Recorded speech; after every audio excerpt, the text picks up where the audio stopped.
Bom, boa tarde a todos. Sejam bem-vindos a mais uma edição do Perspectivas em Ciências de Dados. Hoje, com o título A Conversa Com, e hoje temos o prazer de ter connosco o professor José Martins, que é atualmente investigador sénior no Aquavalor, Centro de Valorização e Transferência de Tecnologias da Água, é professor assistente convidado no Instituto Politécnico de Bragança e investigador integrado do INESCTEC, Laboratório Associado. É também orientador de várias dissertações de mestrado e teses de doutoramento. Ao longo da sua carreira científica, publicou mais de 90 artigos em revistas internacionais indexadas e em atas de conferência, tendo também participado em vários projetos de investigação e ideia, nacionais e internacionais. Presentemente participa ativamente em vários projetos de investigação, focados nos impactos das águas termais na promoção da saúde e prevenção da doença e na potenciação do turismo em espaço rural, através da incorporação de tecnologia da informação, comunicação e eletrónica. Ao longo da sua carreira, José Martins desempenhou também funções como consultor sénior em sistemas e tecnologias de informação, tendo colaborado neste âmbito em vários projetos nacionais e internacionais de larga escala. Bom, mais uma vez, muito obrigado, José, por participares neste convite e nesta ação. Dizer apenas que é sempre um prazer para mim, porque não é só meu colega de trabalho, mas também é meu amigo pessoal, e portanto é sempre um prazer tê-lo aqui nestas andanças. Portanto, quando quiseres, o palco é teu. Ok, muito obrigado. Antes de mais, agradecer o convite tão amável, palavras sempre simpáticas e é um gosto poder estar aqui, partilhar aqui algum do trabalho que temos vindo a desenvolver, que nesta área, curiosamente, é um trabalho que eu considero que está ainda no início. Parece-me claramente que esta aplicação de tecnologia e esta visão ciência dos dados no turismo rural, principalmente, é uma área que está a dar os passos iniciais e que merece aqui alguma atenção. Naquilo que me diz respeito pessoalmente, estamos mesmo a arrancar com esta visão inicial e com um desafio que vos vou mostrar no fim e que gostaria muito de ter, já que temos tão ilustre plateia, também poder contar aqui com alguma discussão simpática sobre como evoluirmos o cenário. Eu se calhar partilhava já aqui a apresentação, não sei se já estão a ver. Ok. Pronto, então o título da minha apresentação é Turismo 360 graus em espaço rural. O objetivo é conhecer o turista para adaptar a oferta. Esta ideia de que temos claramente cada vez mais de garantir uma personalização e uma adequação daquilo que é a oferta turística para conseguirmos alguma vez ter clientes em algo que é tão específico como é o território rural, cheio de características únicas. Nós gostamos muito dele, principalmente dos que vivem cá. Contudo, continuamos a ter uma barreira, parece enorme, principalmente num país tão pequeno como é o nosso, em que numa hora e pouco estamos aí no Porto, descansadamente. Bem, quando falamos em turismo em espaço rural ou turismo rural, convém percebermos exatamente o que é que estamos a falar. Podemos sempre dizer que a base é o turismo realizado em zonas rurais, só que isto cada vez mais é um conceito demasiado amplo, então temos de alinhar um pouco. Face a isto, estamos perante definições em que dizemos que o turismo em espaço rural é aquele que está ligado à componente agrícola, à componente do ambiente, da natureza, da paisagem, sempre com este caráter muito de valores tradicionais, muito esta ideia da família, do valor tradicional da família, da agricultura familiar, da sustentabilidade, que é algo muito, muito relevante, não só sustentabilidade económica para o próprio operador ou para o próprio setor, mas através da forma, do impacto que o setor tem na própria região, mantendo ou permitindo manter aquilo que são as suas características mais rurais e a utilização mais tradicional e mais vincada dos recursos locais e também da forma de ser e de estar das populações que residem. Em toda a linha, estamos a falar de algo que tenta trazer visitantes sem nunca desvirtuar a essência do espaço rural e sem nunca desvirtuar a forma de viver e de estar das populações. Em termos práticos, estamos sempre a falar de algo que tem sempre um enquadramento histórico, tem sempre a ver com tradições, com cultura, ou seja, estamos perante um cenário, todo um quadro que tem um background muito forte de contexto especializado e de nicho que tem de ser sempre tido em conta. Do ponto de vista formal, e é algo que nas regiões rurais com quem eu tenho contactado, tanto Portugal como Espanha, é algo que cada vez mais eu tenho presente, é que estamos a falar de comunidades onde a sensação do turista é a sensação de que foi muito bem recebido.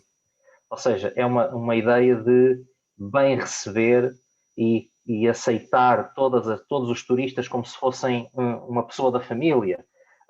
Aliás, uma das palavras mais interessantes, ou das frases mais interessantes para caracterizar o turismo rural e este sentimento de recepção ou de boas-vindas, é a expressão do entre quem é. Ou seja, primeiro pedimos à pessoa para entrar, para fazer parte da nossa comunidade, e só depois é que questionamos de onde é que ela vem, o que é que ela faz, qual é o seu objetivo. Ou seja, primeiro recebemos bem, só depois é que alavancamos outra interação. Portanto, este é o contexto genérico do turismo rural.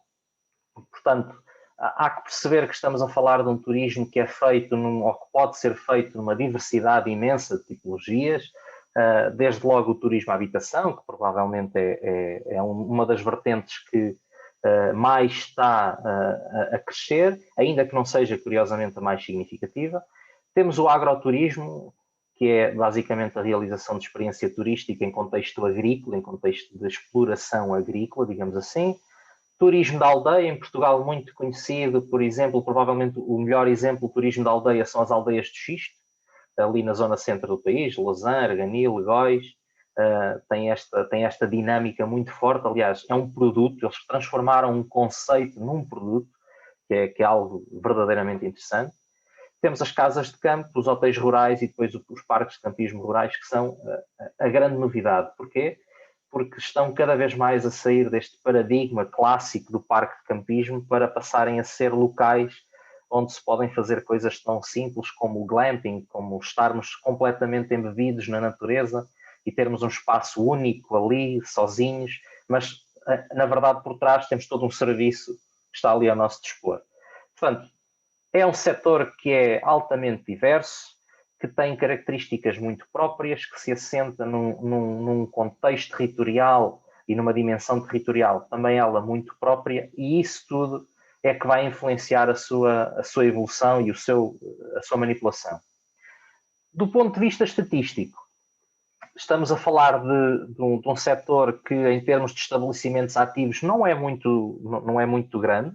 Estamos a falar de um setor com 1.687 entidades ou estabelecimentos ativos, nem que a maioria são casas de campo, portanto, perfeitamente concebível.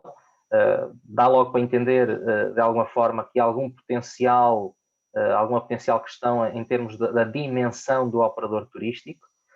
Estamos a falar de um volume de negócio que ronda sensivelmente ali os 118 mil milhões ano, 119 mil milhões ano. Estamos a falar de 20% do setor, ok? Não é muito representativo, não é um core do setor, mas, ok, uma alavancagem desta dimensão já é, de alguma forma, já deve ser tida em conta. Estamos a falar de quase 1 milhão de hóspedes em 2019, quase 2 milhões de dormidas. Felizmente, estávamos,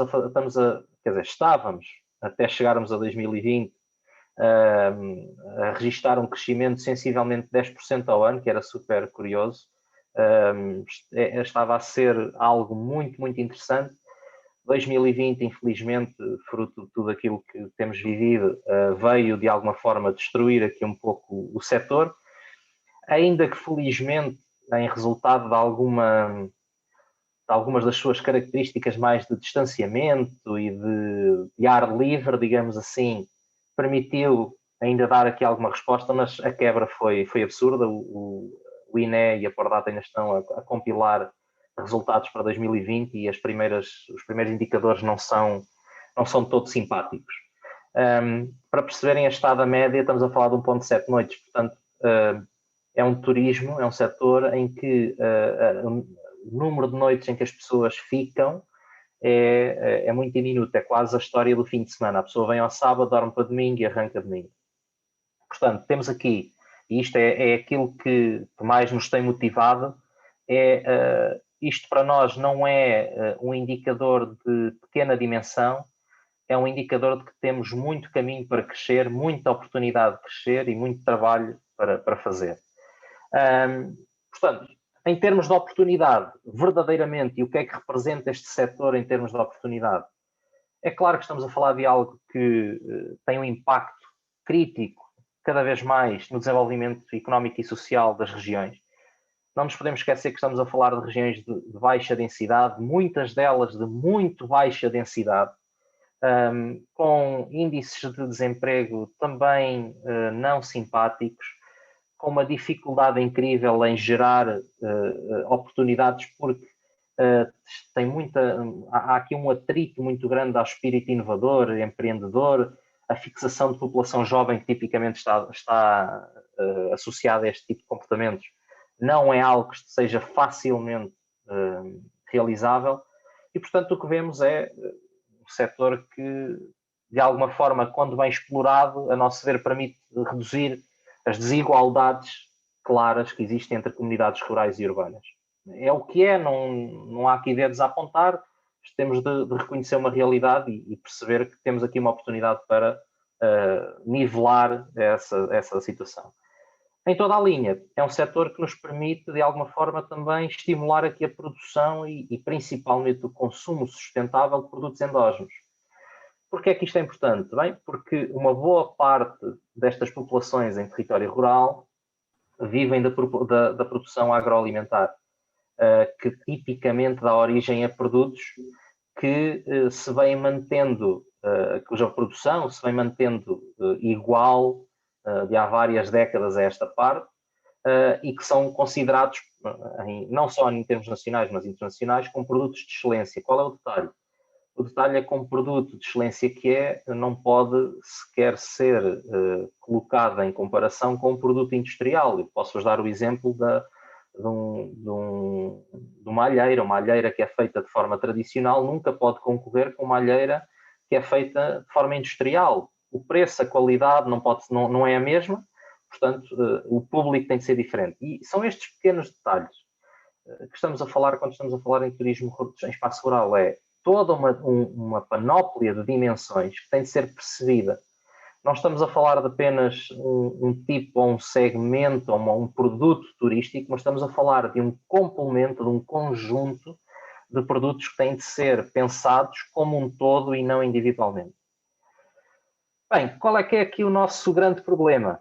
E é com base neste problema que a nossa opinião, a minha e de todo o grupo de investigação com quem eu trabalho, é que estamos perante claramente um conjunto de operadores que não só têm uma dimensão muito reduzida, como infelizmente têm muito poucos recursos, ou seja, e não estamos a falar apenas de recursos financeiros, muitas vezes é inclusivamente o recurso técnico, tecnológico, até alguma ligação, alguma rede que não existe. São pessoas individuais que se estabelecem, acreditam numa ideia e vão para a frente, mas não percebem bem o contexto e há aqui uma série de dificuldades.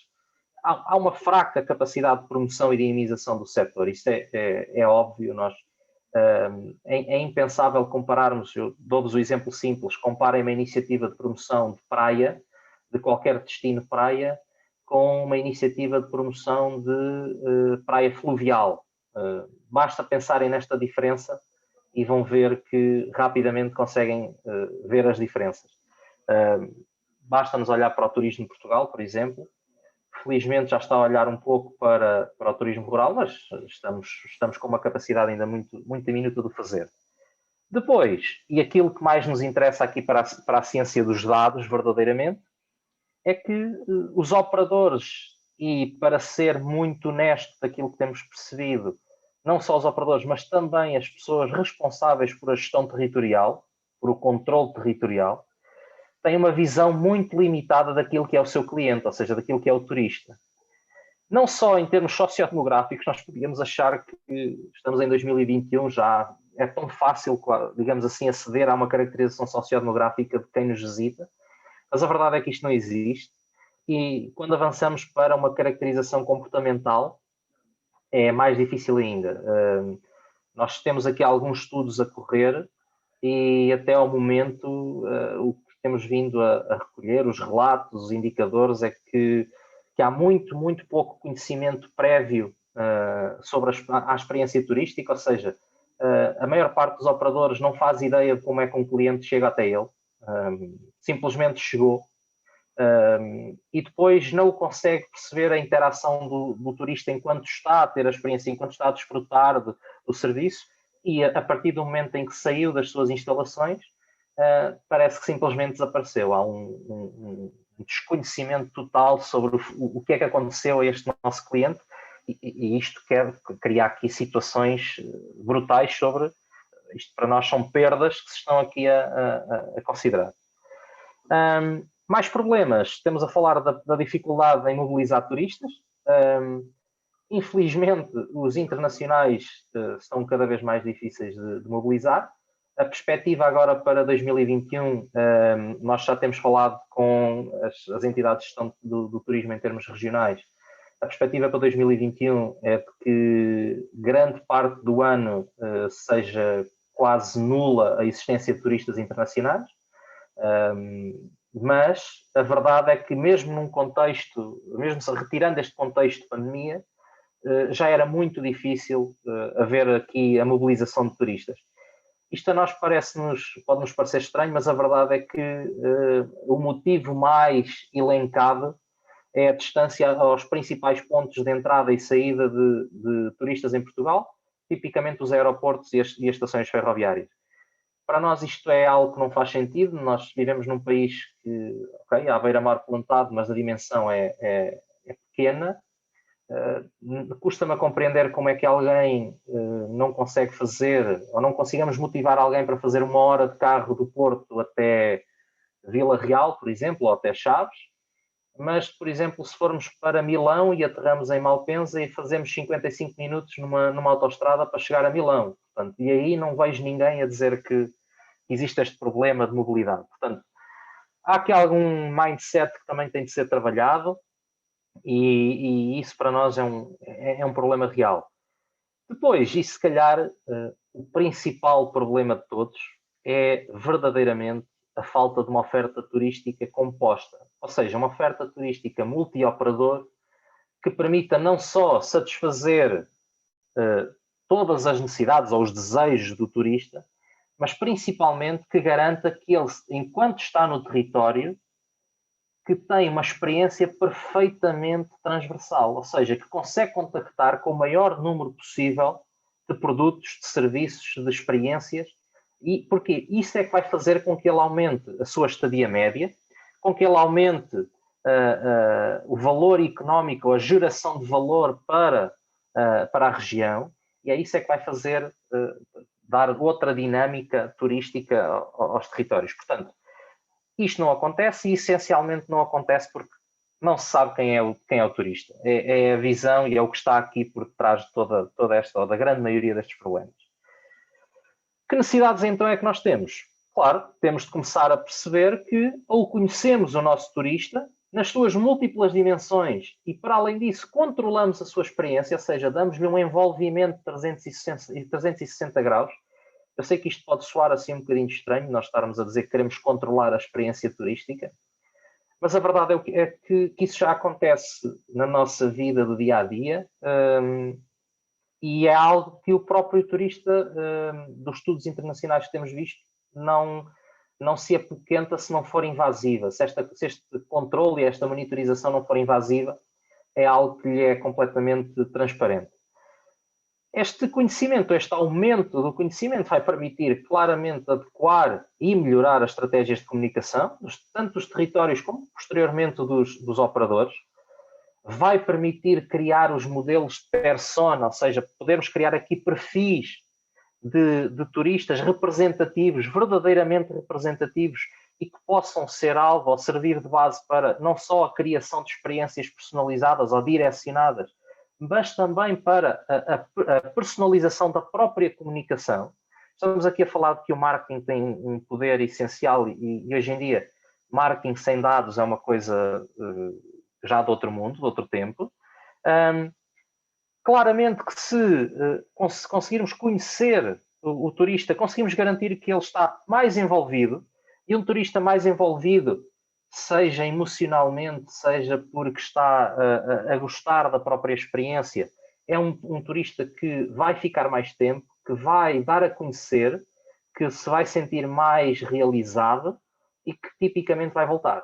Portanto, há que perceber que esta componente de envolvimento, de engagement, seja emocional, seja funcional, digamos assim, é algo que tem claramente de ser colocado em prática. Agora, como é que fazemos isto? Bem, do ponto de vista funcional, ou técnico, ou conceptual, é fácil, não é? Nós arranjamos aqui uma série de fontes de dados, juntamos estas fontes de dados num conjunto de mecanismos de análise e, idealmente, isto tudo funcionaria. Contudo, há uma série de condições que têm de ser respeitadas. Porquê? Porque o contexto, ainda que a teoria esteja lá, a parte técnica e tecnológica está, existe, as ferramentas existem, temos de perceber aqui o enquadramento. Qual é que é aqui o detalhe? Bem, o detalhe é que, para que possamos fazer uma análise de qualidade dos dados do turismo rural, temos de utilizar aqui, se calhar, os 5 Vs que nós tipicamente associamos ao Big Data, não é? Ou seja, a velocidade a que conseguimos captar dados tem de ser verdadeiramente efetiva, temos de estar quase a falar em processos ou em tempo real ou em tempo muito próximo ao real. A informação e os dados têm de ter valor. Não, a teoria dos sistemas de informação diz que só geramos informação se os dados tiverem valor. É algo que temos de garantir, que há uma geração de valor e que tudo está, de alguma forma, correlacionado.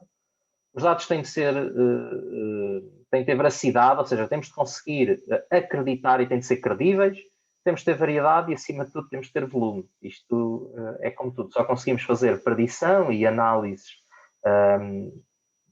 comportamentais ou evolucionárias se tivermos volume de dados. Portanto, eu acho que, percebendo o conceito anterior de recolher ou apanhar o máximo de fontes de dados possível e encadeá-las, conseguir aplicar estes 5 pressupostos, eu acho que estamos perante uma situação em que conseguimos claramente avançar para uma solução ou uma implementação de soluções que nos vão dar não só mais elasticidade, como mais agilidade, que é exatamente isso que nós queremos. Como é que nós podemos fazer isto, ou continuando esta dimensão? Bem, em toda a linha, utilizando dados em grandes volumes e devidamente estruturados e com valor, podemos começar por pensar que, em primeira linha, podemos otimizar a gestão do rendimento do operador turístico e até do próprio território. E estamos a falar de quê? Bem, se falarmos do ponto de vista do operador turístico, estamos a falar de rendimento financeiro, de resultado financeiro. E como é que ele alcança o maior resultado financeiro? É fácil, é vender o produto certo ao cliente certo, na hora certa e com o preço adequado e no canal certo. Isto é quase juntar aqui, alinhar aqui as histórias todas e garantir que chegamos exatamente ao cliente com aquilo que ele quer na hora certa. É claro que isto é muito mais fácil de apresentar ou de fazer aqui do que realmente implementar e transpor isto para um conjunto de operadores, como já vos disse anteriormente, têm muito poucos recursos e até alguma falta de capacitação para tal. Como é que tipicamente nós vemos isto? Bem, vemos isto, por exemplo, que em situações de quando um operador consegue ter uma visão clara daquilo que são as suas taxas de ocupação, das margens de lucro de cada quarto ou de cada produto, daquilo que são as reservas que foram feitas ou os pedidos que lhe foram feitos, e isto ele consegue ter através de ferramentas de business intelligence, ou até se calhar para os utilizadores e para os operadores mais avançados, self-service business intelligence, ou seja, mecanismos e ferramentas que permitam ao operador ele próprio criar as suas análises e correlacionar ali as dimensões que lhe parecem mais adequadas, juntando isto a um acesso a dados, tipicamente de fontes externas, sobre coisas que vão desde os eventos locais aos regionais, aos feriados, aos períodos de férias, às próprias movimentações dos turistas e dos potenciais turistas. Isto cada vez mais é fazível. Temos o Mobile Tracking Data, não sei se sabem o que é, mas é algo que qualquer operador de comunicações móvel em Portugal vos vende por 4 ou 5 mil euros. Estamos a falar de dimensões destas. Eu se vos disser que um operador de comunicações fez uma proposta para um controlo absoluto sobre todas as pessoas que entram numa determinada região vindas de Espanha e diz-nos, através dos dados, consegue-nos dizer, dos dados que recolhe da georreferenciação dos smartphones e dos cartões, consegue-nos dizer se a pessoa é um turista, se não é, se vem em negócios, se não vem, se tipicamente vai ficar muitos dias ou poucos dias, se é de perto, se é de longe, se vem com um comportamento de paragem a cada X horas, se não. Portanto, isto estamos a falar de um conhecimento sobre uma série de pessoas, um volume muito grande de pessoas, por custos absolutamente miseráveis. Se vos disser que estamos a falar de 200, 300, 400 mil pessoas, ou dados 200, 300, 400 mil pessoas por 5, 6 mil euros, é disto que estamos a falar. Portanto, imaginem o que é para uma região rural que tem, como região, tem meia dúzia de milhares de pessoas, de habitantes locais, poder ter acesso a milhares de dados de utilizadores que estão a passar ao lado. Estão ali a passar na autoestrada, todos os dias, durante um determinado período de tempo. Olhem, por exemplo, o quanto isto pode ser interessante na altura da imigração, em que os nossos imigrantes estão a fazer trajetos vindos a entrar no país, vindos de fora, e depois, posteriormente, a saírem. Imaginem o quanto interessante seria poder ter mecanismos que, analisando em tempo real estes dados, consigam mostrar às 12 horas do dia uma informação num placar eletrónico a uma pessoa que vai a conduzir, que já não para há 4 horas, que tem um restaurante espetacular na próxima saída. Olhem o quanto isto poderia ter impacto numa economia local, tipicamente de pequena dimensão. Portanto, coisas destas são já muito, muito fáceis de fazer do ponto de vista tecnológico. Qual é o detalhe? O detalhe é conseguir encadear todas estas soluções, todos estes mecanismos de tratamento, de análise e tratamento de dados, para que possamos tirar o máximo partido dessa correlação, dessa conjugação de dados. Porquê? O que é que isto vai fazer? Fácil. Vamos poder controlar melhor a nossa oferta. Para o operador vai controlar melhor a sua gestão de preços. Lá está, quanto mais procura tem, maior o preço. Quanto menos procura tiver, mais competitivo ele faz o preço. Para o território é fácil. Se ele consegue controlar os fluxos de passagem de pessoas, se consegue controlar as tendências de pesquisa e se consegue saber de antemão que num determinado período é expectável que vá ter maior afluência de turistas, maior afluência de pessoas, então ele pode melhor gerir, implementar uma melhor gestão daquilo que é não só o seu território em termos de recursos, da alocação de recursos, mas também até às vezes de disponibilidade de infraestruturas. Eu posso-vos dar um exemplo simples. Se calhar todos conhecem o evento da Sexta-feira 13 em Montalegre. A Sexta-feira 13, para Montalegre, é considerado o evento económico do ano. Para quem já esteve lá, certamente o que vou dizer não é estranho. Estamos a falar de um espaço muito pequeno, cheio com muitas pessoas. Basicamente é isto. Imaginem algo do tamanho de um estádio de futebol em que estão 4 pessoas ou 5 por metro quadrado. Todas muito felizes, tudo muito de noite, sem grande luz, com 2 ou 3 graus de temperatura. Se for no verão, temos sorte e estão 10, 9, 10, e uma grande animação. Qual é o detalhe? Se nós não soubermos de antemão qual é o movimento de pessoas que vêm de fora de Espanha, que são muitas, pessoas que vêm da zona de Braga, da zona do Porto, da zona de Lisboa, que vêm muitas pessoas da zona de Lisboa, como é que nós podemos fazer uma gestão efetiva do território, da infraestrutura, até da oferta? É muito difícil. E o que temos visto ultimamente, nos últimos já 2, 3 anos, é uma dificuldade incrível do território em gerir o volume imenso de pessoas que tem, porque não faz ideia de antemão com que contar.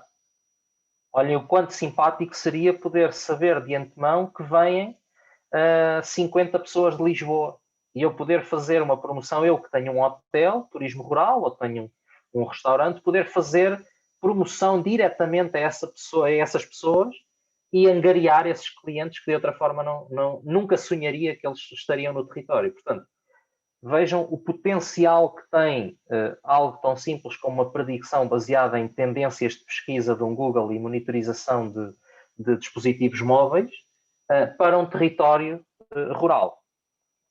Depois, a segunda opção e a segunda grande oportunidade que nós temos aqui da utilização dos dados tem a ver com a melhoria da imagem do operador turístico e também, novamente, do próprio destino. Por que é que isto é importante? Bem, provavelmente todos nós, nos últimos tempos, antes de comprarmos uma viagem ou de reservarmos um hotel, fizemos aquele trabalho inicial de ir ao Google e fazer uma pesquisa. E, curiosamente, uma grande parte de nós escolheu o local de destino, o hotel, o restaurante, onde foi jantar ou almoçar, com base em reviews que leu nessas mesmas plataformas online. Qual é o detalhe? Bem, o detalhe é que estas reviews são para todos os gostos. Eu dou-vos aqui uma ilustração simples que alguém colocou num TripAdvisor sobre Stonehenge a dizer que é apenas um molho de pedras e que nem sequer tem uma animação nem nada parecido, que deviam lá colocar uma animação. Portanto, ainda assim, estamos aqui perante uma fonte de dados incrível. Porquê? Porque se calhar já todos nós, e isto já aconteceu com todos nós, sentimos esta liberdade de podermos opinar realmente sobre aquilo que foi a nossa experiência turística. O que é que quer dizer? Quer dizer que temos ali uma fonte de informação valiosa em que o cliente está a ser verdadeiro, ou tipicamente está a ser verdadeiro. Provavelmente já todos fomos confrontados com a pergunta, a fazer o check-out, de então como é que correu? E todos nós simpaticamente dizemos, correu tudo bem, estava tudo ótimo, muito obrigado. E independentemente de ter corrido tudo bem ou de estar tudo ótimo ou não, estávamos muito preocupados em ser cordiais e simpáticos com a pessoa. Portanto, olhando para estas fontes de dados, em que temos especificidade, temos tipicamente um anonimato em que a pessoa não tem de se identificar verdadeiramente, temos uma honestidade. Combinando isso com os dados e o conhecimento que pode ser recolhido internamente durante a interação do turista, nós estamos aqui perante uma opção em que identificamos claramente, ou conseguimos identificar claramente aquilo que são os nossos pontos fortes, os nossos pontos fracos, e o que é que podemos fazer? Tomar decisões. Ou seja, tendo a visão exata sobre a qualidade percebida do nosso serviço e do nosso produto, então nós podemos tomar decisões mais assertivas, mais informadas, e aqui sim os dados servem para suportar a tomada de decisão, e conseguimos decidir se estamos a falar de uma evolução em termos de capacitação, se estamos a falar de um melhoramento do produto ou do serviço, se estamos a falar da combinação dos dois, ou se até estamos a falar de algo mais inusitado, como podermos oferecer um produto extra ou um serviço extra. Portanto, esta imagem que o operador tem e que é muito difícil hoje em dia gerir. Porquê? Porque não é linear pedir a um operador para estar a responder um a cada um dos comentários nas dezenas de plataformas que existem, mas com mecanismos de recolha automática, de integração automática e de análise automática de dados já o conseguimos fazer. Portanto, esta é uma opção muito, muito assertiva para a utilização dos dados. Outra das opções cada vez mais em voga é a utilização de dados para sustentarem estratégias de marketing, principalmente marketing digital. Bem, porquê? Bem, porque verdadeiramente, se estamos a falar de estratégias efetivas e que tentam ter sucesso, se não forem mensuráveis, se não conseguirmos perceber verdadeiramente se os objetivos foram atingidos ou não, então não estamos ali a fazer nada, estamos a propor algo que nesta fase é completamente irreal. Portanto, o que temos de fazer é entender o contexto do turismo rural, perceber que a diversidade de turistas e preferências é imensa. Não nos podemos esquecer de que estamos a falar de umas pessoas que gostam de turismo saúde e que é feito tipicamente em espaço rural. Imagine, olhem para o turismo saúde termal, que é o principal turismo saúde em Portugal. Se colocarmos essas pessoas e essas preferências num lado, podemos perceber que logo do outro lado temos as pessoas que adoram turismo aventura e que tipicamente nem sequer querem ouvir falar em relaxar e estar sossegado num sítio, querem qual é a coisa mais estranha e louca que têm disponível, eu quero fazer isso. Perante esta diversidade, tanto de turistas, preferências, produtos e até do próprio território, eu posso-vos dizer que, por exemplo, o Alto Tâmega, que é uma muito pequena NUT 3, vai desde a Terra Fria, que vai ali, que é a zona de Monte Alegre, até ao limite da Terra Quente, que já começa em Valpaços.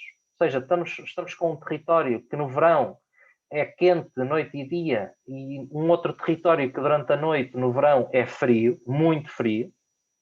Okay?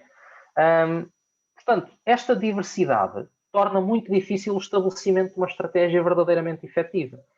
Principalmente quando não se conhece o público-alvo e não se consegue direcionar claramente as nossas iniciativas e a nossa comunicação. Então, o que é que fazemos? Bem, temos de utilizar dados, e os dados disponíveis cada vez mais são de simples interpretação e estão quase ali à mão de semear. A interação online, a nossa pegada digital é cada vez maior. Seja em redes sociais, seja no motor de pesquisa, seja até na utilização de uma própria aplicação ou até de um browser. Provavelmente todos sabem que a Google controla, por defeito, controla a interação que é feita por os utilizadores no Chrome. Quer dizer, não há aqui segredo nenhum. O negócio da Google não é vender bolachas, é vender informação. Portanto, eles como vendem informação, a seguir só têm de arranjar maneiras de capturar. Portanto, nós temos acesso a ela, os custos da informação estão cada vez mais relativos e daí podemos fazer caracterizações sociodemográficas, podemos fazer tendências comportamentais, ver gostos, ver preferências, ver comportamentos do género em que altura do ano é que a pessoa tipicamente vai de férias, o que é que ela costuma fazer no Carnaval, na Páscoa. Isto são tudo coisas que são facilmente analisáveis e percepções que se conseguem facilmente atingir. Conseguimos novamente criar as personas, que é ótimo, são bases incríveis para o marketing. Conseguimos identificar mercados novos. É muito positiva esta ideia de podermos, com base naquilo que é toda a panóplia de dados que estão disponíveis online, conseguimos identificar mercados. Acima de tudo, conseguimos trabalhar os timings e as oportunidades certas para comunicar. Não é o momento certo, por exemplo, agora até vos posso dar um exemplo real. Quando estamos em período de confinamento, um hotel comunicar uma promoção para alguém ficar lá 4 dias é só um erro de comunicação. O produto pode ser espetacular, pode ser uma oportunidade ótima para um cliente, o timing é errado. Porquê? O risco de criar uma sensação de oportunismo por parte dos clientes é imenso. Ou seja, há que perceber aqui o timing, e percebendo o timing, nós já conseguimos adequar melhor a nossa estratégia de comunicação. Eu não sei se repararam, felizmente neste segundo confinamento já está a haver um bocadinho mais de contenção. No primeiro confinamento houve uma série enorme de operadores turísticos, e muitos deles de operadores turísticos rurais, que foram altamente criticados, e isto depois a crítica online rapidamente escala, como todos também sabem, foram altamente criticados porque em períodos de confinamento, em períodos em que era aconselhado o recolhimento, a contenção, o não contacto, eles faziam promoção diversa de N produtos, N atividades, tudo com grandes campanhas, e isso nem sempre foi muito bem recebido. Portanto, esta ideia da implementação de uma estratégia de marketing verdadeiramente eficiente é algo que nós podemos claramente atingir se utilizarmos os dados que estão disponíveis de forma correta. Parte interessante disto é que hoje em dia já temos ferramentas que nos permitem agregar, não analisar, mas agregar os dados de múltiplas fontes, tipicamente ou principalmente fontes que são mais informais, como são as redes sociais. E as redes sociais têm um detalhe em que a comunicação das pessoas, dos utilizadores, é não estruturada, na maior parte dos casos. Tirando a partilha de algum conteúdo que é uma partilha muito direta, e aí sim podem-se classificar, todo o resto carece de interpretação, portanto os mecanismos são ali muito mais difíceis de implementar, muita inteligência artificial, cada vez mais, felizmente, já conseguimos tirar uma série de tendências do discurso, mas ainda assim mais difícil. Portanto, a implementação de estratégias de marketing com suporte aos dados é outra das grandes oportunidades para dinamizar o turismo em espaço rural. Outra das grandes oportunidades é a melhoria clara da experiência do turista.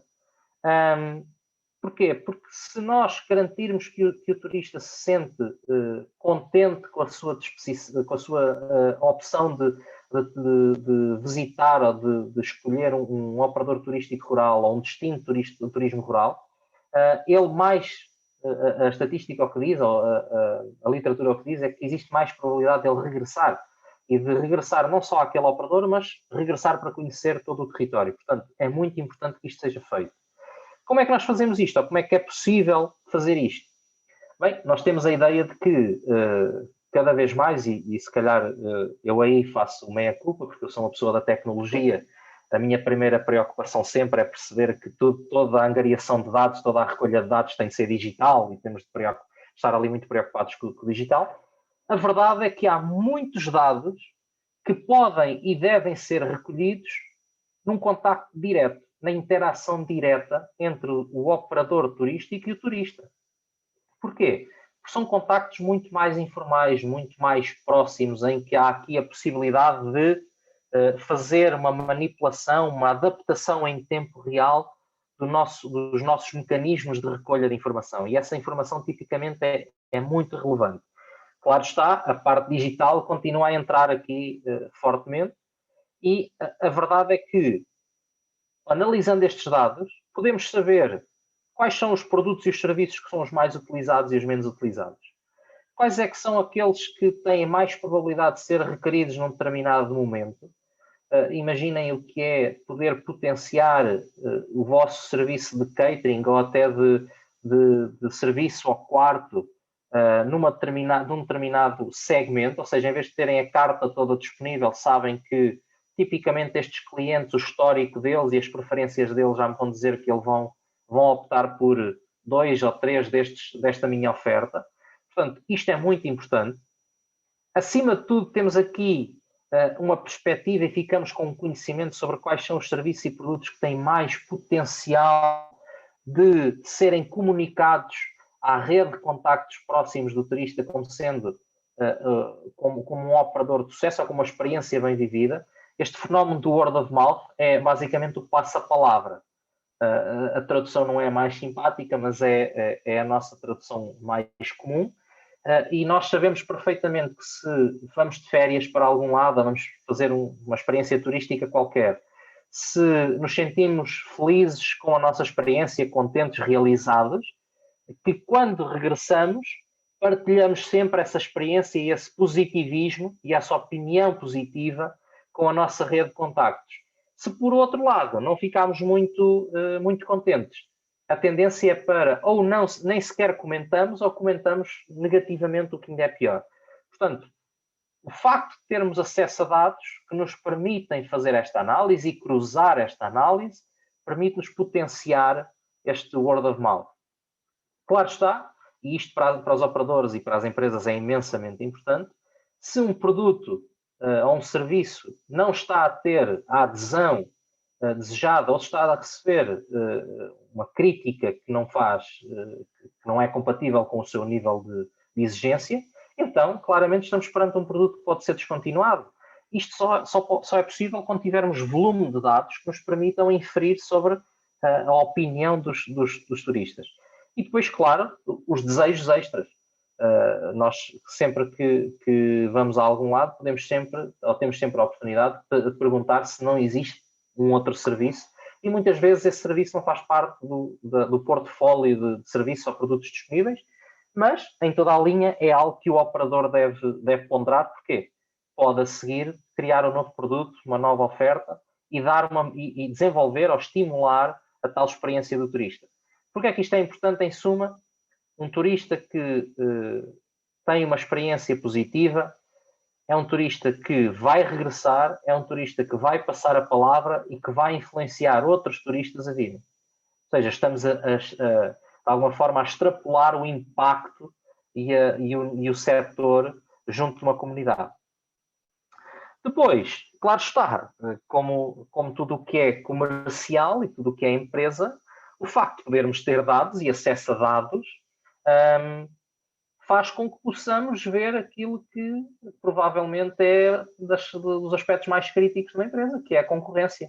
E podemos olhar para a concorrência, seja ela setorial ou territorial, e podemos olhá-la, e devemos olhá-la, não só tentando perceber quais os pontos fortes que essa concorrência tem, ou quais são os grandes produtos e serviços que ela disponibiliza, e aí sim, vamos tentar imitar, vamos tentar replicar essa oferta, e também perceber quais são os pontos fracos que devem ser evitados, ou seja, quais são os erros que a nossa concorrência cometeu e que nós não queremos cometer de todo. E que há uma necessidade aqui incrível de tomar decisões com base nesta guideline, nesta linha que nos diz que não devemos ultrapassar. Depois, claro está, se temos acesso àquilo que os nossos concorrentes estão a fazer, podemos tentar facilmente perceber quais são as necessidades do mercado que não existem resposta. E aí podemos, de alguma forma, não só criar novas oportunidades para produtos, mas também podemos tentar atingir novos públicos-alvo, que são eminentemente novas oportunidades de incrementar o nosso volume de negócio. Portanto, esta componente de otimização da pesquisa de mercado também é uma das grandes oportunidades da utilização de dados no setor do turismo rural. Bem, em termos práticos, de que é que estamos a falar? Bem, em termos práticos, a utilização de dados e esta manipulação e esta visão holística serve para conhecer o turista, claramente, e podermos garantir que acompanhamos a sua experiência e que conseguimos, perante esse conhecimento desenvolvido, adequar a nossa oferta às suas vontades e aos seus desejos. Estes três complementos, estes três objetivos, são os que nos vão permitir desenvolver ou dar sustentabilidade a médio e longo prazo ao setor. Dando sustentabilidade ao setor, estamos a trabalhar para o desenvolvimento dos territórios, que é algo completamente crítico. Portanto, quando falamos em quais são os grandes objetivos da utilização de dados no âmbito do turismo rural, do meu ponto de vista, estamos a falar destes três grandes objetivos. Da possibilidade de fazer uma construção holística do turista, da possibilidade de acompanhar a sua experiência permanentemente, os tais 360 graus, e da possibilidade de tomar decisões devidamente informadas e suportadas relativamente à oferta. Isto é a base. Dou-vos agora um exemplo. Vou-vos dar um exemplo de um trabalho que estamos a fazer no Alto Tâmega, e para perceberem até que ponto é que mesmo um território com cerca de 90 mil habitantes, dividido por 6 concelhos, que consegue fazer ou consegue pensar alguma coisa. O Alto Tâmega é conhecido como o território da água, porque o grande produto endógeno da região é a água. Água nas suas mais diversas formas, seja água para consumo através das águas de consumo mineral, seja através da água com gás, temos as pedras salgadas, ok? Seja água para produção de energia, com as barragens, temos uma panóplia de barragens, seja água na sua componente termal, e aqui somos provavelmente dos territórios com uma presença muito transversal da água termal, e em Portugal, para terem uma ideia, somos a água termal mais quente. vale o que vale, sai a 70 graus, ninguém se mete debaixo da água a 70 graus, mas não deixa de ser um bom chavão comercial, a água mais quente do país. Qual é que é o problema deste território que tem tanto para oferecer, desde produtos agroalimentares, desde o seu fumeiro, à sua carne, ao seu vinho, ao seu azeite, ao seu mel, aos seus frutos secos? Temos a melhor castanha da Península Ibérica. Okay. Temos uma série de produtos envolventes. Temos o Pena Parque Aventura, provavelmente o maior parque aventura da região norte do país. Temos uma série de operadores, mas a verdade é que a grande maioria destes operadores, e nós sabemos isto porque é o próprio testemunho dos operadores que nos diz, o operador não conhece o seu turista.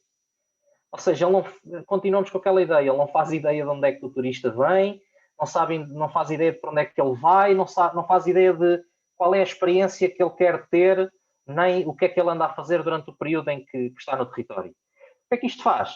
Faz com que tenhamos uma oferta muito variada, mas estática, ou seja, não há aqui nada de personalização, de adequação, não há produtos compostos, ok, não há essa visão. Porquê? Porque não conhecemos, não temos acesso a estes dados que por baixo nos dão a capacidade para tomar decisões. Então o que é que estamos a tentar fazer? Bem, a primeira coisa que estamos a tentar fazer é implementar uma série de medidas que nos permitam não só ter acesso a dados, mas posteriormente que nos permitam ter capacidade de analisar em tempo muito próximo de real esses mesmos dados e criar conhecimento. E o conhecimento nos permite tomar decisão de forma muito ágil. A primeira coisa que estamos a planear é fazer o tracking dos automobilistas na A24. A A24 é o principal veículo de entrada da Zona Norte de estrangeiros. A Zona Norte, a A24 atravessa literalmente a região, passa aqui em Chaves, logo à fronteira. Tem um volume de tráfego muito considerável. Curiosamente, tem uma taxa de paragem muito baixa. Ou seja, as pessoas entram em Portugal e, curiosamente, param em Espanha. Ou seja, mesmo o imigrante que vem de viagem aquelas horas todas, para em Espanha, 25 km ou 30 km de Portugal, e quando passa em Portugal, passa nesta região, passa contínuo, nem sequer para. Portanto, nós o que queremos perceber é o trajeto desses mesmos turistas, dessas mesmas pessoas, desses condutores, e basicamente arranjar um conhecimento ou atingir o conhecimento que permita com que possamos implementar estratégias de comunicação muito mais eficientes. Nem que tenhamos de ir à Espanha fazer promoção às coisas de Portugal. A dizer, não para aqui porque daqui a 20 km tem algo muito melhor. Portanto, isto é um dos primeiros mecanismos que estamos a tentar implementar. Depois temos, e aqui já é algo que já está em prática e que já deu uma série de indicadores e que estamos a trabalhar já esses indicadores, que é a análise da interação em tudo o que são plataformas regionais digitais, desde logo o portal de turismo da região, que é o Visit Altamega. O portal regional, há um portal regional que representa, expectavelmente, a região. A região também tem uma série de contas em redes sociais, os Facebooks e Instagram, e basicamente o que estamos a fazer é permanentemente a monitorizar tudo o que são interações, a tratar esses dados e a tentar criar perfis e tentar estabelecer lógicas e dinâmicas que nos permitam tomar decisões muito mais relevantes e que tenham muito mais impacto. Também estamos a criar apps para dispositivos móveis que tenham valor turístico, ou seja, apps com informações úteis, com pontos de interesse turístico, com até que apps que possam, em tempo real, oferecer, com base em georreferenciação, oferecer produtos em condições especiais. Ou seja, imaginem eu estar a passar tranquilamente aqui em Chaves, ali à beira do rio, ao pé das termas de Chaves, e de repente a app apresentar uma notificação a dizer bem-vindo às termas de Chaves, tem aqui um cupom de 20% de desconto para ir fazer uma massagem Vichy. Isto é algo que nós estamos, ou queremos muito implementar, estamos na fase de definição das arquiteturas, de tudo o que são as estratégias depois de recolha de dados e de notificação, mas é algo que nós estamos a trabalhar. Depois, algo muito mais linear e que pode parecer estranho, mas nunca ninguém se tinha lembrado disto, a implementação de questionários rápidos, questionários com 6, 7 perguntas que se fazem no posto de turismo da região e que permitem ter uma visão, ainda que muito simplista, sobre o turista. Coisas tão simples como qual o produto turístico que o fez chegar a Chaves, por exemplo, ou chegar ao Alto Tâmega. Eu posso-vos dizer que, por exemplo, até há muito pouco tempo, o conhecimento que existia sobre o produto turístico que é a Rota da Nacional 2, que é provavelmente agora o produto turístico de interior com mais relevância, as pessoas todas querem fazer a Nacional 2, parece aqui a nossa Route 66, não é? E o curioso é que os números, os dados relativos ao turista que vem fazer essa estrada, em que faz seguramente mais de 50 quilómetros dentro do território, nessa mesma estrada, os indicadores eram pelos carimbos que o posto de turismo colocava na caderneta da pessoa que ia fazer a estrada. Portanto, se a pessoa não usasse a caderneta, se não fosse ao posto de turismo, era um anónimo. Ninguém fazia ideia do que é que estava a acontecer. Portanto, para verem até que ponto é que isto é desafiante. E aqui sim, nós achamos que isto é um início, como vos disse. Como todos os inícios e como todos os projetos precisam muito de apoio, portanto, todo e qualquer input que desejem ou que achem pertinente para dar ao nosso projeto, estamos totalmente disponíveis para o receber, mas eu queria vos demonstrar que esta implementação real de uma série de iniciativas para recolher e trabalhar os dados e para podermos ter essa componente, esse agregador que suporta a tomada de decisão, num contexto de turismo em espaço rural e num contexto de destino rural. Isto para nós é muito importante. Bem, em fim de linha, qual é o futuro do turismo em espaço rural e da utilização dos dados? Muito caminho pela frente. Cada vez, isto parece aquela coisa de cada vez que levantamos uma pedra aparece um mundo novo.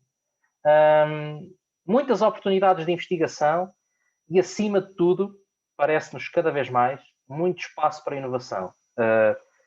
Quem quiser e quem gostar desta conjugação de áreas, eu acho que há muito espaço para a utilização inteligente de dados e esta parte da ciência dos dados no contexto do turismo rural e no contexto dos destinos rurais.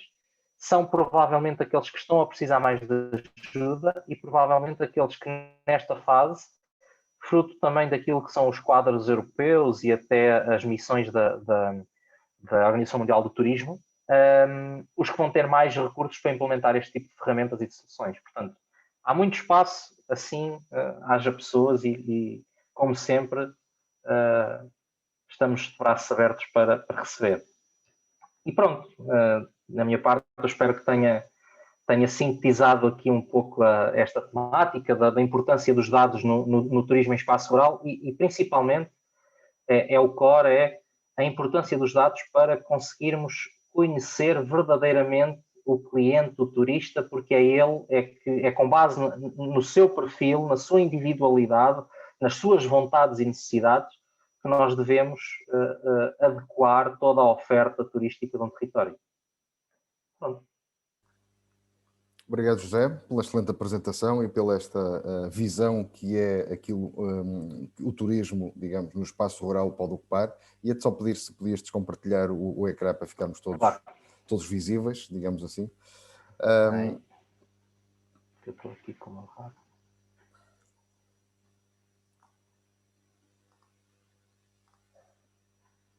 Pronto, agora vamos abrir então espaço para debate. Temos sempre espaço para algumas perguntas. Quem quer começar?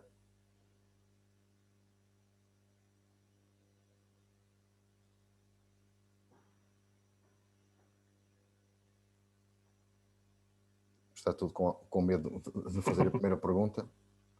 Pronto. Então, para abrir um bocadinho as hostilidades, faço eu a primeira pergunta, simples e objetiva, que é o seguinte. Dentro destas tecnologias que tu tiveste aqui a apresentar, no fundo isto é um conjunto de tecnologias integradas que permitem obter informação, que isto é a importância é a obtenção da informação e depois da interligação da informação para ir buscar conhecimento e dar a capacidade, no fundo, aos operadores turísticos de perceberem quem chega e porque é que chega e por quanto tempo é que vem. Não seria interessante, e eu penso que isto é um projeto que já vem de algum tempo, que acho que também estiveste envolvido nisso, ou pelo menos numa ideia inicial, que era utilizar digamos, a realidade virtual e a realidade aumentada, por exemplo, em turistas que acabam de chegar a um aeroporto e podem logo ter ali digamos, uma experiência imersiva daquilo que vão encontrar, quer no interior ou noutro sítio qualquer. Não achas que isso poderia ser mais uma tecnologia a utilizar, a acrescentar a toda essa panóplia de tecnologias que tu acabaste de... Claro que sim. Claro que sim. Eu posso-vos falar desse mesmo projeto. Isso é um projeto que ainda está em curso.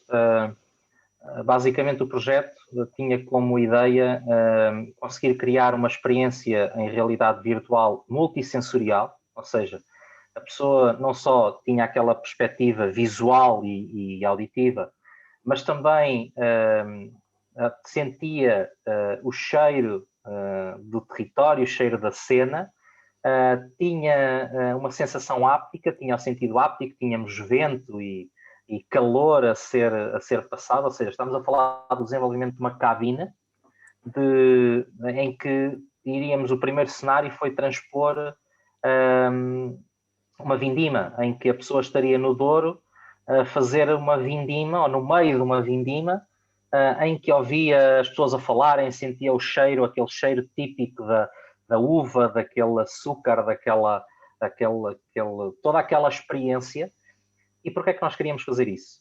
Para provar, ou para dar a conhecer produtos turísticos que de outra forma é impossível demonstrar. Ao mesmo tempo, o que é que queríamos fazer? Queríamos medir e estar permanentemente a controlar a pessoa e a resposta, a reação da pessoa.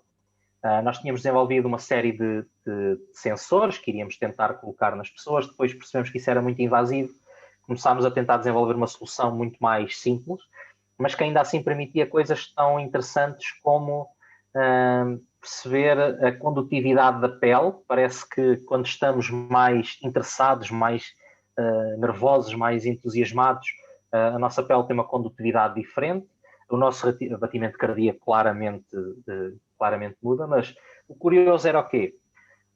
O que nós vimos é que mais do que colocar um sistema desses num aeroporto à entrada, ou seja, em que o que estaríamos ali a fazer era estar no Porto, mas veja como é a sexta-feira 13 em Montalegre, que é espetacular, ou veja como é a Vindima no Douro, veja como é a apanha da azeitona em Mirandela, uma coisa do género. Mais interessante do que isso era podermos ter esse tipo de experiências no local de origem do turista. E nós idealizámos uma coisa tão simples como uma pizza da uva em lagar tradicional para ser colocado num pub em Londres. Ou seja, uma coisa tão simples como um pub, a pessoa está ali descontraída com os amigos e de repente diz assim, eu quero ir realmente ver o que é que tem para me oferecer. E entrava na cabine e mostravam-lhe toda esta experiência e ele sentia toda esta experiência. Para quem já esteve numa pizza, isto é verdadeiramente único. E a verdade é que nós fizemos uma série de testes iniciais, e estamos a fazer uma série de testes iniciais com essa solução e temos tido resultados muito, muito simpáticos. As pessoas gostam da tecnologia. Felizmente para nós a tecnologia está a evoluir a um ritmo muito considerável e nós atualmente já conseguimos ter projeção 4D 360 graus com uma facilidade incrível. Portanto, isso é muito realista.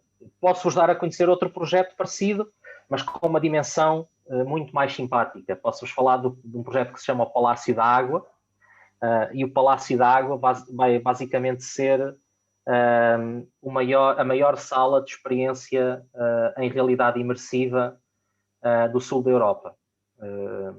Estamos a falar de uma sala que é uma antiga sala de cinema, que vai ser toda transformada para ser uma sala de experiências imersivas, em que temos projeção nas paredes, 280 graus, a 7 metros de altura, em Full HD, com som 3D, com umidade a sair do chão, com vento.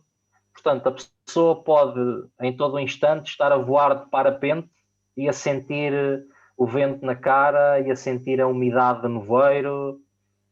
Imaginem uma dimensão destas. Estamos a falar de um espaço que é verdadeiramente assombroso. Portanto, isso são tudo projetos que nós estamos a desenvolver para servir de dinamização ao turismo, e principalmente ao turismo em espaço rural. Sim, isso são...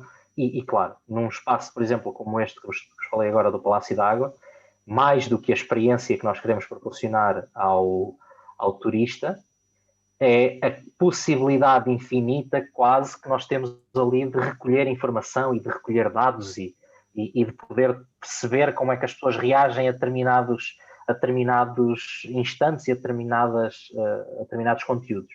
Isso sim, de certeza, que vai ser muito, muito relevante no próximo tempo.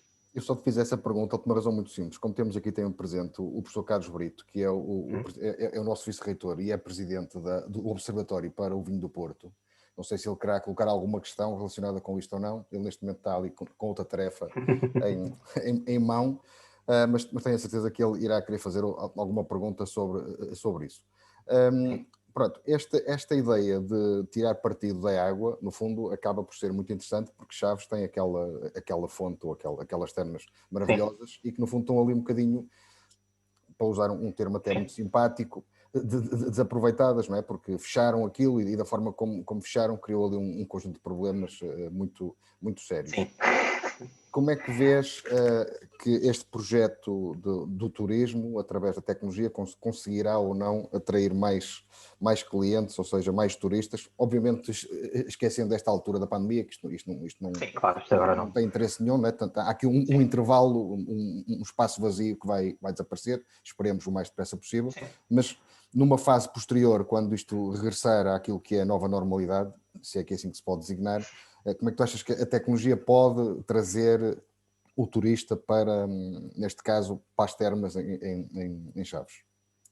Bem, a ideia das termas romanas, ou das ruínas das termas romanas, em toda a linha, a tecnologia ali vai permitir, através de realidade aumentada, fazer ou replicar uma experiência termal no tempo romano. Portanto, a ideia é a pessoa entrar, não sei se já viram alguma foto do espaço ou algo do género, mas a ideia era a pessoa ir entrando e ir sendo confrontado com um guerreiro romano, tranquilamente a tomar o seu banho de bem-estar, porque eles tinham muito esta ideia do banho de bem-estar, e conseguirmos ter esta percepção da realidade de outros tempos. Eu posso-vos dizer, por exemplo, um detalhe curioso, que é, num espaço tão pequeno como é, quer dizer, tão pequeno, num espaço pequeno como é aquele, dá claramente para perceber a divisão entre aquilo que era a zona das termas consideradas termas de cura, bem-estar para a elite, e aquilo que eram a zona dos balneários que estava destinada ao povo. Temos essa noção. E agora imaginem o quanto curioso é, porque nós podermos ter esta interpretação ali em tempo real, a sentir o cheiro, aquele cheiro a enxofre da água, a sentir a temperatura da água, o quente, o vapor, e conseguir ter isto sem grandes dramas, simplesmente porque entramos numa espécie de museu. Isto, para mim, tem de ser usado como um ponto de atração de turistas, porque é dos poucos sítios a nível mundial onde nós conseguimos replicar com tamanha fiabilidade e tamanha certeza todo o comportamento que acontecia num balneário termal à altura. Agora, estamos a falar sempre de implementações difíceis, mas que, a meu ver, são aquilo que um território rural precisa para conseguir aparecer no mapa. Isto é aquela coisa de ninguém vai à Madeira pelas bananas, não é? A verdade é esta, ou há 2 ou 3 ou 4 produtos turísticos fortes, disruptivos, inovadores, que atraiam público, ou estamos desgraçados. Eu posso-vos dizer, por exemplo, a nossa ideia do Palácio da Água é um pequeno projeto. Quando nós idealizámos inicialmente o projeto, havia um só, parecido, no Japão, patrocinado pela Sony. Estamos a falar, a Sony meteu num espaço do tamanho da Expo Nor, meteu qualquer coisa como 850 projetores Full HD a custarem 18 mil euros cada um. Não sei se estão a perceber aqui a dimensão do investimento e a dimensão da coisa. Aquilo era um pavilhão, literalmente um pavilhão industrial, mas lá dentro simularam experiências com cor, com efeitos de luz, com projeções 3D, ok. Fizeram uma série de coisas e, de repente, aquele pavilhão industrial passou a ser um produto turístico, ou dos produtos turísticos mais visitados daquela cidade. Paris, há pouco tempo, fez exatamente isso com o museu, fez um acordo também com a Samsung, se não me engano, e também instalou 300 ou 400 projetores dentro de um edifício e também criou uma experiência turística espetacular, outra meca de turistas. As pessoas querem ver algo diferente, algo novo, e eu diria que projetos deste género, instalações deste género, que são disruptivas, que são diferentes, sim, eu acredito que têm toda a oportunidade, não só para desenvolver o setor, mas acima de tudo, para ver como é que as pessoas se comportam.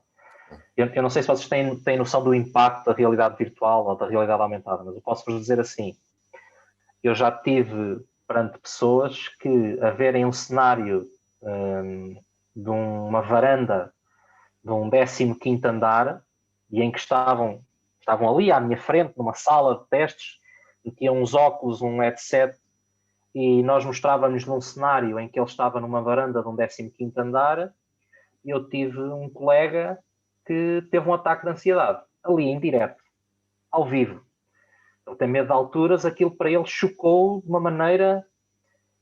Fizemos experiências com pessoas a andar de bicicleta que caíam, literalmente caíam. Via um ramo a aparecer, porque nós tínhamos este teste, tínhamos um ramo de uma árvore a aparecer e a pessoa caía, mandava-se para o meio do chão, porque aquilo era tão real que a pessoa não conseguia distinguir, e estamos a falar de pessoas que conheciam o contexto, sabiam que estavam num projeto de investigação, só que ao fim de 30 segundos desligavam, estavam ali, embebidos, imersivos naquele ambiente.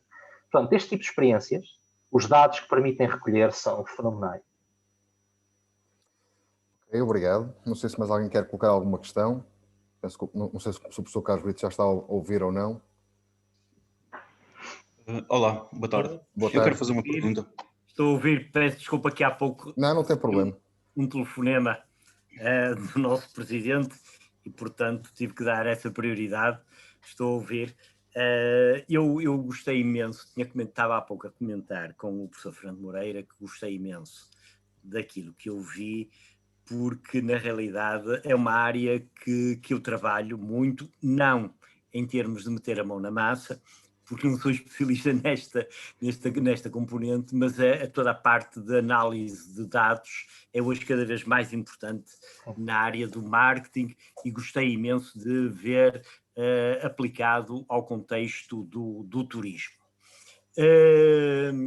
A questão que eu lhe coloco é a seguinte. As redes sociais hoje são um manancial de informação para eu alimentar uma base de dados que depois deverei transformar em informação que me ajuda a compreender os meus clientes, e a formatar uma atuação à medida daquilo que são as necessidades e expectativas de cada um. E a pergunta que eu lhe coloco é: até onde é que eu devo ir? Quais são os limites, eu não diria legais, porque pronto, esse aí terei que consultar um jurista, mas do seu ponto de vista, eticamente, até onde é que eu posso ir? Bem, isso é uma questão bem curiosa, porque nós temos imensos casos, e é verdade, a questão ética aqui tem de prevalecer. Nós temos imensos casos onde a utilização dos marcadores extraídos das redes sociais vai até ao infinito e mais além. Eu diria que tudo aquilo que ultrapasse o eixo, o contexto do nosso negócio, do nosso propósito base, deve ser algo que nós devemos deixar de parte, claramente. Se eu sou uma entidade se eu sou um operador de turismo, de alojamento, eu não considero interessante estar a tentar extrair dos dados que as redes sociais me vendem a um preço quase da chuva, não é? Não acho interessante estar a tentar extrair preferências políticas, por exemplo, ou até clubísticas, quer dizer, há aqui esses detalhes que não acho interessante. Aliás, não só não acho interessante, como eu acho que roça aqui a parte ética. Eu acho que é uma forma de estar na vida e na sociedade. Se foge do nosso contexto, não tem nada a ver connosco. Faz parte da vida das pessoas. Cada um livremente escolhe, faz o que quer dentro dos limites que nós estabelecemos como razoáveis na nossa sociedade. Sempre. Agora, em termos de análise de dados e extrapolação de marcadores ou de indicadores, como queiramos chamar, eu diria que do ponto de vista ético, aquilo que a minha opinião me diz e o meu bom senso me diz é: não devemos ir além do estritamente necessário para o nosso contexto. E isso envolve tudo aquilo que são detalhes muito pessoais. Provavelmente, se me disser assim, mas eu sou voltamos ao exemplo do hotel.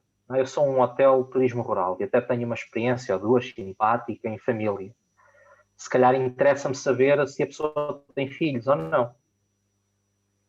Porque é um detalhe importante, não é? Mas o saber que a pessoa tem filhos, ao saber o que é que fazem os filhos, quais são os comportamentos dos filhos, qual é a postura da pessoa perante produtos para crianças, isso acho que já ultrapassa o meu contexto. E se ultrapassa o meu contexto, eu deixo de fora. Para já, em primeiro lugar, não é relevante para o meu negócio. Eu, se tiver uma pessoa que tem um utilizador de uma rede social que tem um bebê, eu não estou nada interessado na opinião que essa pessoa tem sobre as fraldas do bebê. Não é? Estou interessado em saber se a pessoa gosta de levar o bebê para a praia ou se prefere levar o bebê para uma sombra numa planície, de uma montanha, num sítio qualquer. Isso interessa-me, porque eu consigo perceber se a pessoa está direcionada para o meu produto ou se não está. É uma espécie de uma filtragem. Portanto, eu diria que, em resposta muito assertiva, tudo o que não estiver diretamente relacionado com o nosso contexto próprio do negócio, com o nosso objetivo, para mim, está fora está fora de sentido. Não iria nem por aí. Agora, eu percebo, a tentação é grande, não é? Porque os dados estão ali ao lado. E a verdade é que basta olharmos para fazermos esta introspecção, não é? Cada um de nós, a interação que tem numa rede social, por muito pouco que seja. Vamos só pensar numa coisa simples: os likes, os gostos que fizemos nos últimos 10 dias, os vídeos que vimos nos últimos 2 dias, os comentários que lemos, os comentários que fizemos, as partilhas que fizemos. Hoje em dia isso é tudo analisado, e é tudo analisado de forma muito, muito simples. Os algoritmos, por exemplo, de interpretação da escrita estão muito, muito avançados. Eles conseguem facilmente perceber contextos. Agora, os contextos todos interessam? Não. E as redes sociais têm esse perigo, claramente. Aliás, por isso é que muito bem disse também, a componente legal está cada vez mais próxima da utilização dos dados. Porque de facto, desculpa, no limite, as ferramentas de análise de dados, e os dados podem ser obtidos a partir daquilo que está nas redes sociais ou até de outras fontes de informação. No limite, permitem a uma empresa, e não sei se concorda comigo, conhecer o próprio consumidor melhor do que ele mesmo se conhece assim. Não é? Sim. Não. Olhem para o grupo Sonai. A Sonai há 20 anos começou a distribuir o cartão do Continente, não é? Ninguém nunca pensou que aquilo algum dia seria usado para fazer predição de consumo.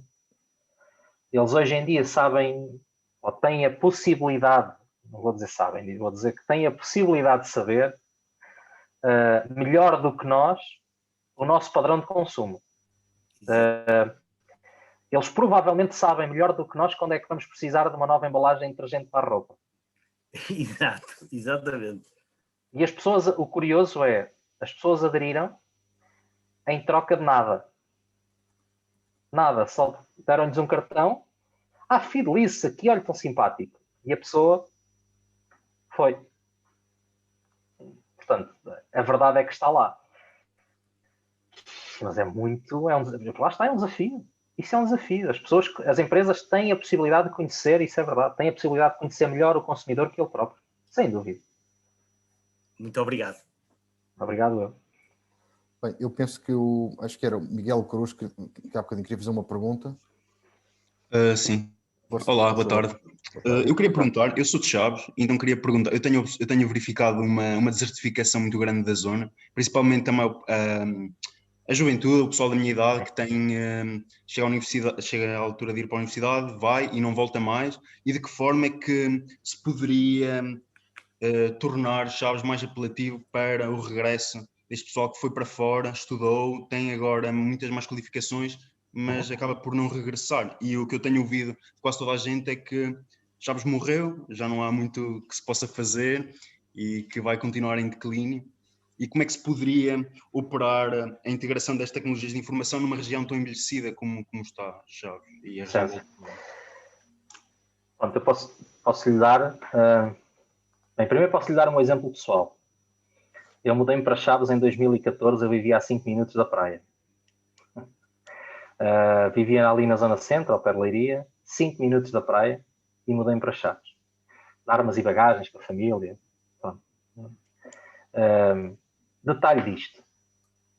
Eu percebo que o volume de oportunidades é imensamente mais reduzido que qualquer grande cidade. Não vamos sequer colocar as Chaves no mesmo patamar do Porto, mas nem parecido. Não estamos a jogar sequer o mesmo campeonato. Qual é aqui o detalhe?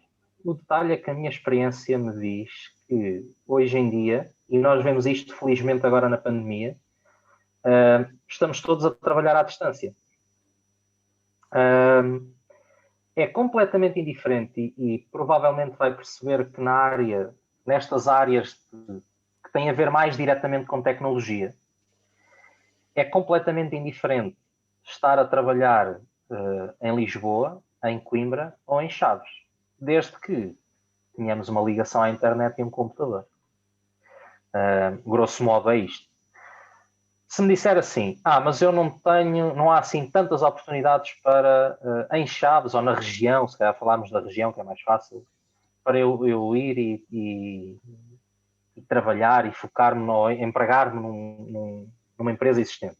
Provavelmente tem razão, não vou discordar. A verdade é que o empreendedorismo serve exatamente para isto. E o espírito empreendedor, hoje em dia com novas tecnologias, serve exatamente para isto. Eu posso lhe dar um outro exemplo. Eu tenho um colega daqui, de Chaves, uma pessoa que conheci já depois de ter vindo para Chaves, que está na nossa área, na área da tecnologia, trabalha muito a componente web, agora está a trabalhar a componente também de análise de dados e de business intelligence e serviços deste género. E ele trabalha a partir de Chaves uns dias, vai trabalhar a partir de Braga outros, e ele trabalha para os Estados Unidos e para o Canadá. ele vai aos Estados Unidos ou ao Canadá uma vez a cada 4 ou 5 meses, passa lá uns dias e depois volta. E basicamente trabalha aqui. Eu conheço um outro que trabalha para a Bélgica. Trabalha para uma empresa que opera na Bélgica e ele desenvolve soluções à distância, perfeitamente à distância, exatamente da mesma maneira como nós o estamos a fazer aqui. Todo o trabalho que é individual ele faz sozinho, todo o trabalho que implica alguma colaboração utiliza estes mecanismos, o Skype, o Teams, o Zoom, estas ferramentas todas. Mas a verdade é que a melhor resposta que tenho para si é dê uma oportunidade. Eu percebo que pode não ser fácil. Eu posso lhe dar vou-lhe dar uma frase que o meu avô uma vez me deu, que é, o meu avô é de Góis, não sei se conhece Góis.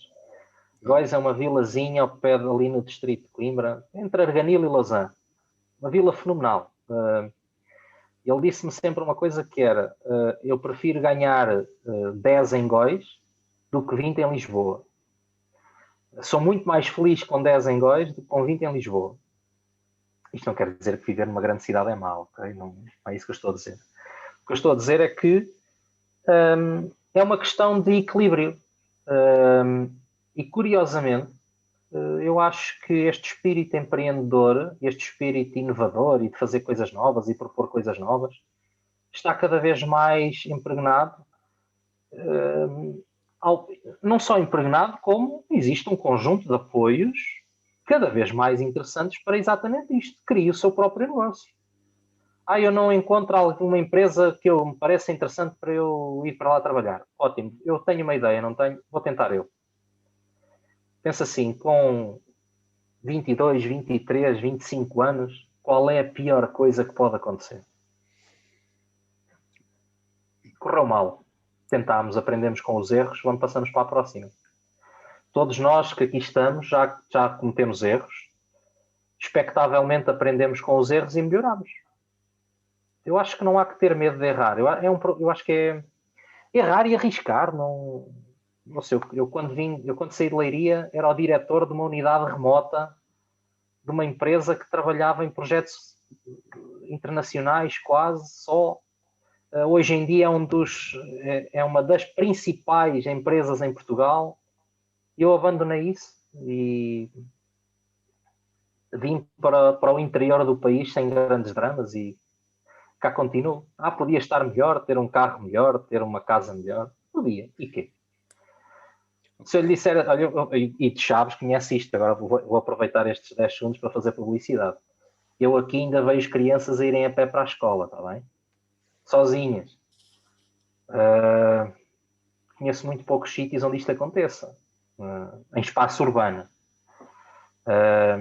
Eu ainda conheço pessoas que deixam o carro destrancado de noite. Para mim isto é quase um crime, mas a verdade é que isto vale tudo.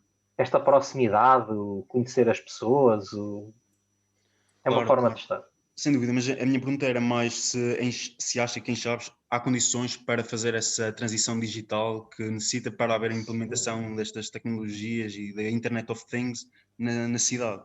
Sem dúvida. Pensa assim, Chaves instalou agora o Aquavalor, é um centro de valorização de transferência de tecnologia.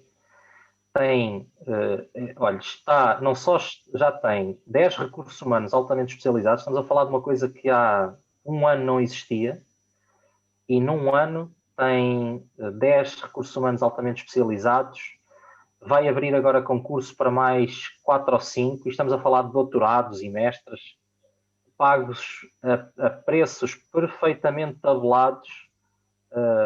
Posso lhe dizer que um mestre vem receber qualquer coisa na casa dos 2.000 euros brutos por mês. 2.000 euros brutos? 2.000 euros brutos em Chaves é... Como é que quer que eu lhe ponha isto? É simpático, não é? O Aquavalor para mim é o ponto base, que é se é possível instalar uma entidade destas em Chaves, é possível tudo.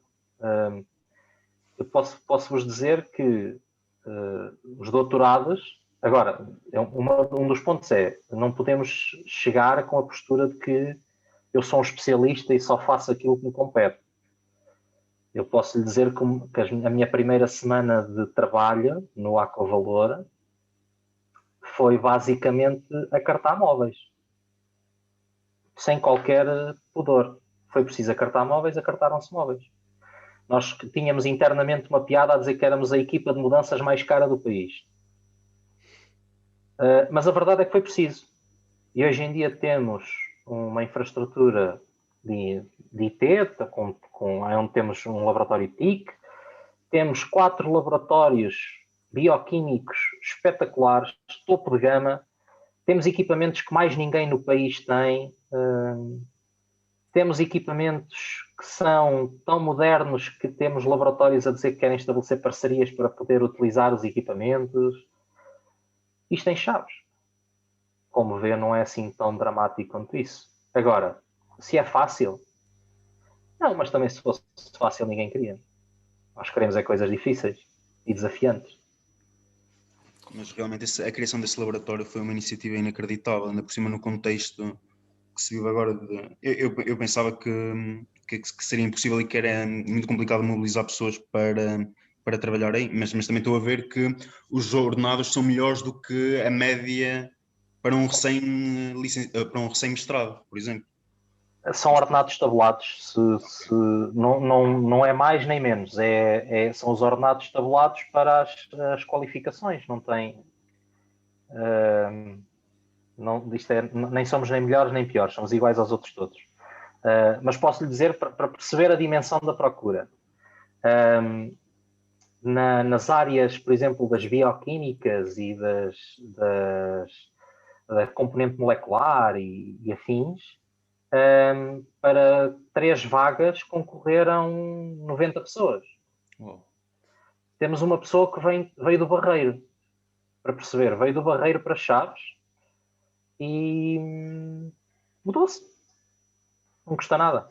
São 500 km para cada lado. E agora vive cá. Ótimo.